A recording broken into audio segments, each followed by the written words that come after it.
to have them for, some of the biggest games of the season where I feel like guys sort of elevate their level, anyways, come playoff time. I definitely think that, we could elevate our game a little bit on that end too. Malika Andrews with ESPN. Hey, Joe, can you just update us on how you're doing health-wise, what you've been able to do, and what more, if you're not doing everything, needs to happen before you can? Yeah, I slowly have kind of started getting integrated back into stuff. It's been nice to have actually a full week of practice, really, where we're able to get up and down a little bit, and mine's been in a little bit of moderation, but gradually doing more stuff every day, and had a full practice today, which was good. And you expect to be good to go starting on Saturday, or do you need maybe a little more time? And then what sensation are you feeling? I don't think we've talked to you since this has become a little bit of an issue for you. Yeah, I feel fine, to be honest, and I'm ready to go come game one. Everybody else within the organization would echo the same. It's kind of an unusual sort of injury, and nothing in particular that really stood out to me. It wasn't even painful by any means. It was just one of those things where I had a level of weakness just in the hip and sort of glute area, and I'm back pretty close to 100% right now. Thanks, Joe. Jared Greenberg with Turner.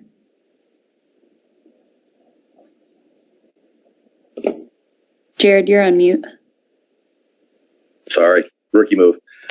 Joe, going back to your Cleveland days, you're obviously on teams that had high expectations, but to be this close now to what many are regarding as the championship favorite, how do you internalize that? How does that feel, just to know that if you guys are at your best, you're this close to winning a title?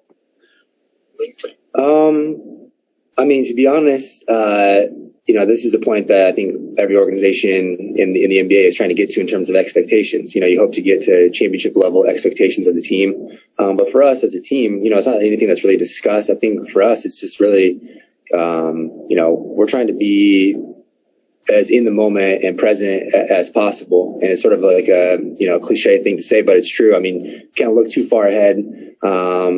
We have to really focus on getting better every day, especially here as of late. This has been great for us just in terms of having quality practice time. It seems like it's one of these things over the course of the season where the amount of games, the amount of, injuries or COVID protocols, whatever we were dealing with, we didn't have guys together a lot for full practices. So, we're trying to take advantage of these days right now and be as best prepared going into this Boston series without really trying to think too far ahead or further down the road in terms of, championship expectations or anything like that. Greg Logan with Newsday. Joe, I've got a couple for you. First of all, I'd just like to ask the significance to you of winning the 3-point percentage championship again. And then second, when you get a chance, can you look back 2 years ago to the 76ers playoff series, and what was it exactly that they did to try and take you away from the offense that seemed to make such a big impact back then? The first part, I don't think about it a ton. Obviously, it's just a byproduct of sort of the work that has been put in. And I pride myself on being an elite shooter in this league. So, those are the marks that I'm trying to reach. And then the second part, the Philly series, they did an excellent job just defensively, in terms of taking a lot of our offensive options away, whether it was D'Angelo at the time and myself, Karras, we had it was a competitive series, but definitely a difficult series, especially for our first kind of go at it together. But that's just the nature of the playoffs. The intensity level rises, the game planning is up another notch, and the attention to detail, taking away shooters, that sort of thing is kind of ramped up an extra notch as well. Alex Schiffer with The Athletic. Hey, Joe, just to clarify on your injury, was it something that you woke up one morning and just felt, or do you chalk it up to the wear and tear of the season, or something you did in the game? Just how do you think you kind of had that happen to you? We're not really sure. I thought after our Denver game, I just had a bruise, sort of like on my hip area, and monitored it. And then I think just because we have so many sort of measurables, performance related, just like hip adduction, abduction, those sorts of things. They were kind of able to determine that just, the strength level was a little bit unusual, and they took a look at it and saw that it was a slight strain. Brian Lewis with the New York Post. Hey, Joe. These are, I guess, two questions, a little bit bigger picture, but I'm curious, you were here through some of the leaner years. I mean, in your mind, what is the key or what are some of the keys that got this team from point A to point B, where so many other rebuilds have failed? And apropos of that, I mean, when you hear all the outside noise about you guys being kind of like the big bad villains now of the NBA, or you trying to buy a title, whatever, I mean, considering you went through 21 win year and so forth, I mean, how do you process all that noise? Is it amusing to you? Is it ironic? Is it funny? Do you tune it out? How do you process that? Yeah, I mean, all of it is definitely interesting. I mean, if you look over the span of the last 5 years, like you said, just, we went from being a team that was really an afterthought amongst everybody in the NBA to now, this favorite, the villain, whatever you want to say. But obviously, the road in terms of getting there is, it's not an easy thing to get to this point. It's not an easy thing to get to, your organization to a level where it's attractive for free agents to want to come.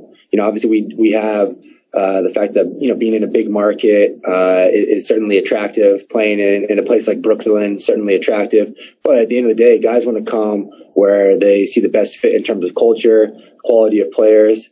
And, I think a lot of that is testament to, Sean and, what he was able to instill early on, with Kenny, the rest of the staff, in terms of solidifying sort of a foundation where, the personality and the character of the guys and the people within the organization were, the forefront of the evaluation of why you brought people in, and, getting people to mesh together, creating it in this environment that people wanted to come in and work, where it was positive, a lot of enthusiasm, a lot of great energy. And I think you saw that over the years, where this was just a fun place to play. And, it made it an attractive destination for guys like Kevin and Kai, and then so on and so forth, to really want to come and play here. And then obviously, now that we're championship caliber, obviously a lot of people want to come and play and be a part of a team like that.